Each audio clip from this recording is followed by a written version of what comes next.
Welcome to the Virtual Power Teams podcast, the #1 podcast for working remotely and building powerful virtual teams. My name is Ivanov, international keynote speaker and author of the book Virtual Power Teams, translated in 6 languages. Tune in every Tuesday for the very latest in virtual leadership, or visit my website peter-ivanov.com. How to develop your career and make yourself visible even without being in the office. This will be the subject of our podcast today, and I'll give you a number of practical tips. Now, with Corona, many people are afraid that being at home, this longer home office, can have a negative impact on their career. And during my keynotes, I often get the question, so how can I make myself visible? How can I shine and make sure that my career will not be negatively impacted?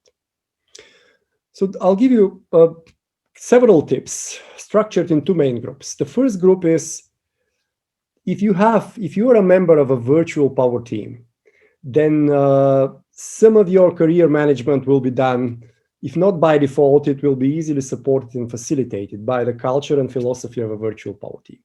For example, part of the methodology, and when I say virtual power team, for sure, it would require your boss to act in a leading and building virtual power teams matter. But the tips that I will give you will also be part of your circle of influence, not just manage your boss so he can or she can manage your career. They'll be in your circle of influence. Now, if you are a member of a virtual power team or a team which promotes leadership, empowerment, engagement, you will be setting up the goal, which is the nucleus of the team. I usually compare, probably you remember from the previous podcast, the virtual team is like the atom. You have a nucleus and then you have various particles flying around. So in a virtual team, we aim to retain the gravity despite the distance. The gravity between the individual team members, which are the particles, towards the nucleus, which is the team purpose and goal. So in a virtual power team, we set the goal of the team, the nucleus, bottom up. Every team member is involved in this process. And if you do so, then we do it in a 3-step process. First, we clarify the hottest issues and opportunities. Regardless how smart are you as a manager, if you have various locations, time zones, and cultures, you don't know the issues. So there is a process to capture it. People vote. And then for the ones that made it to the top 3, we develop SMART goals. Smart, specific, measurable, and so on. But we do it many provocative questions to be really tangible. And then we build the roadmaps. And on these roadmaps, people voluntarily pick their sub-goals, their individual goals. So this ensures that the nucleus is set as a team and people pick their goals and they are aligned with the team goal. So this in this process, choosing your own goal, it ensures your commitment. It ensures also that it's related to your strengths, because we would discover the strengths in the virtual power teams and people will work more in their strengths area. And if you work in your strengths area, you've chosen it, your chances for your career, for your chances to shine, to be noticed, and to have a career progression get bigger. Now, once you get your individual goal, from the roadmap, you have a full decision-making freedom within some budgetary and time constraint in a virtual team. And again, having a full decision-making freedom gives you another lever, another notch to perform better and to manage your career better. We also link to the strengths and we nominate knowledge champions. So people with particular expertise and knowledge become knowledge champions, and they would take care of particular knowledge area. They will be curator and manage this area on behalf of the team. And again, being recognized as a knowledge champions. And knowledge champions not just provide news and discussion on particular topics which they are passionate about. They would also, if there is a product in this area, they will provide improvement feedback. It will be incorporated, and then it will go out of the team. So this would require another extra visibility for you to be able to manage your career. And the last, which is related to virtual power team, the philosophy of virtual power teams is that your manager, usually, or you as a manager, I would encourage you, this part of the big rocks, to have a development meeting with your team members. or ask your manager proactively to have a development plan. Development plan is not related to developing a particular expertise, but more relating to developing your leadership skills if you aspire to a leadership career, because career could be in an expertise area, being a even more recognized expert, or in the leadership space. So make sure you have a development plan.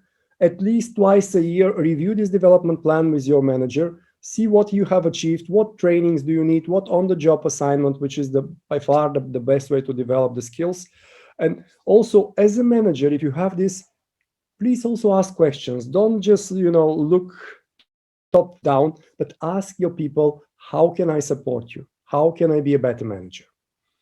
So those things, if you follow the virtual power teams philosophy, you have a freedom to choose your goal, which is aligned with the team goal set as a team, have a decision-making freedom to achieve it, could show expertise, showcase expertise, and have a development plan which suits and supports your career, the chances are better. And all these things can be done online. The setting the goal, the choosing the goal, becoming a knowledge champion and maintaining a particular knowledge field on a chosen platform, this could be done online. For this, you don't have to be in the office.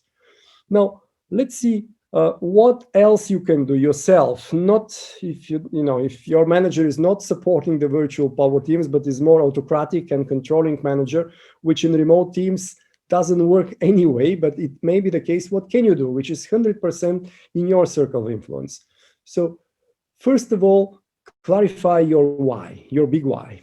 Remember Simon Sinek, start with why. Clarify your big why you do what you do, what makes you go out of bed in the morning and gives you passion and win in yourselves to do. And again, you could refer to the book from Simon Sinek. And once you start clarifying why are you chosen this profession, why are you part of this team, what is the purpose, ask this question 5 times. The first time you answer why because of this, then question it again. Okay, but why you do this second level? What you make sure by that? Then you have another answer, ask the why question again. You will end up with a strong why, which will give you, in case of obstacles, will give you force, horsepower, and wind power in order to overcome the obstacles. Second one, very important, once you've chosen your why and your current field, communicate it clearly and consistently. Both. Make sure people understand what do you stand for, what is your purpose in life and in this particular organization, and communicate it consistently.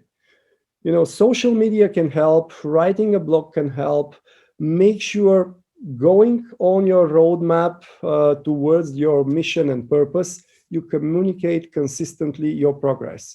This will help you. And again, for this, you don't have to be in the office. You could ensure visibility. Now, choosing platform is key. Choosing platform, and there are internal platforms within the organization, intranets, where you have to find the right one in order to showcase your expertise and your passion and mission, but also having an external. More and more people now, write blogs, start podcasts, and so on. This will help you. And in the current dynamic and agile environment, where people sometimes have multiple jobs, where the life cycle of a job is becoming shorter, make sure you advertise and make yourself visible also for the external world. That will make you easily searchable, foundable, and recognizable in case you want to step on the next level of your career. The other element is what to do in the office, because the new normal is still, we're still shaping it. And industry by industry, people find the new normal. Now with the lockdowns in many countries, again, many people will have to work from home. But in some cases, the company has a choice to put some people in the office and the rest working from home. And the prevailing trend is that you work in the office, every contribution, which is individual contribution, which is related to your individual productivity, like making calls, writing emails, working on a document, this can be done remotely. But everything which is collaboration, like goal setting, like decision making, like making a new strategic product portfolio or product roadmap, this has to be done together. So make sure, again, in your organization that you take part of these forums of co-creation. And even without having access to your boss and having coffee like in the past or lunch every day, make sure you have a clear mission, passion, and you communicate it consistently. In the end, I'd like to refer to a culture which is famous, related to one of the companies which turned around the entertainment industry within 20 years, in the last 20 years. And this company, as you may guess, is Netflix. So recently there was a book called No Rules, Rules by the founder of Netflix, Reed Hastings, and Erin Meyer, another INSEAD professor. And they drilled down in the culture of Netflix, why they managed to be so innovative and managed to turn around the entertainment industry. And actually what they discovered is that if you want to drive innovation culture, you have to let people loose. You have to, be prepared to take some risks and remove some of the rules. For example, they don't have a rule for vacation. You can take as much as you wish or not at all. They don't have a rule or a policy for expense. You approve your own expenses. But this comes with responsibility. In order to do that, you have to be responsible. And there are many things which are now out of the subject of career management of these blocks that they implemented in order to make it work. But what relates to career management, and really they are aiming for the top talent, and they give everything in order to retain them and ensure they have a career. They have a full freedom within Netflix to realize their dreams and their passions and purpose. They go for the top talent.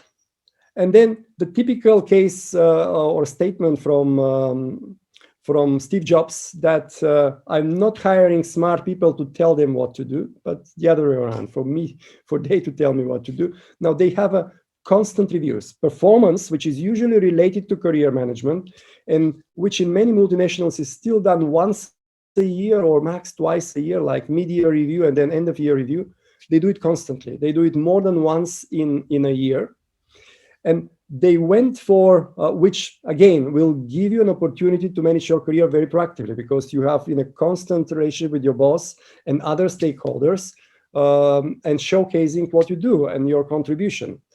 Now, constant reviews, they say bonus is not good. They go for a very high flat payment, because if you put a bonus, you have to put some key metric. And in our agile dynamic environment, the metrics which are applicable in January may be counterproductive by December. For example, you want to grow in India like Netflix. It will be difficult to give you an example, but for your industry, you can imagine that in the current agile environment, the metric can change. And if your bonus is related to this metric, you'll make sure you hit it. But if you have a flat payment and you're looking on the return on investment and on the revenue, you'd behave in a much more agile manner. So constant reviews, having a flexibility on the metrics, having a candid feedback, that's very important. So don't please your boss. It's one of their mantras. Even your boss disagree, you can still go for it as informed captain, they call it. Collect information from some colleagues and make your own decision, even if your boss disagree. But then give candid feedback to the people. So while you are making your informed decision, people will give you a very, very honest feedback, what they think. And also your boss, even if you disagree, he wouldn't he wouldn't stop you to do it, but you will get the candid feedback. And the last one is, as I mentioned already, if you are a manager and your people are now concerned in Corona times, how, among others, not just how to deliver their projects, but also how to manage their career, make sure you provide a lot more space for one-on-ones, for people to report where are they with their goals, with their annual goals, with their projects, and every time offer them support. Every time offer them your candid feedback and ask for feedback. How can I support you? How can I be a better manager? So let me conclude now. There are 3 tips. First tip for your career, try to join a virtual power team, or while there, implement the virtual power team philosophy of empowerment, setting the goals as a team, choosing your individual goal, leveraging on the strengths, become a knowledge champion, and provide feedback and ask for development plan. And the second one, establish your purpose and make sure you communicate it consistently and regularly. And then if you thrive for innovation, if you're in the creative field, look for companies like Netflix, which provide less rules, so you could showcase your contribution on a continuous basis, and in this way grow.